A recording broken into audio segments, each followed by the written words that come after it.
आपातकाल के 51 वर्ष पूर्ण हो गए। संजय सराबी जी कह रहे हैं कि भारतीय लोकतंत्र में सबसे बड़ा आधार है। देखिए, भारतीय लोकतंत्र में सबसे काला दिन आज ही का दिन रहा है। इस आपातकाल में जो विपक्ष के नेता थे वो तो जेल में बंद हुए ही, आप जैसे लोग भी जो पत्रकार थे उनको भी पूरा बैन कर दिया गया था। वो पत्रकार भी आपको कुछ लिख नहीं सकते थे, जैसे आजकल आप लोग पूछ रहे हैं ना, कुछ नहीं पूछ सकते थे। आप लोगों पर भी पूरा बैन था और ये कांग्रेस ने ये काम किया।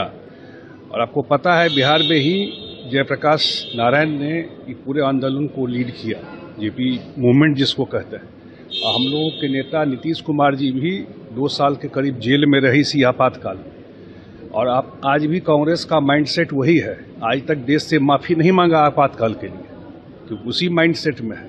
तो ये काला दिन है इस देश के लिए। इस देश में आज तक जो भी सरकार रही हो, इतने दिन से नरेंद्र मोदी जी हैं, कितनी तरह की बात करते हैं संविधान को लेकर। कि संविधान एक ही बार इस देश में खतरा में आया, वो है आपातकाल जो कांग्रेस लेकर। धारा तिवारी इनकाउंटर मामले की जांच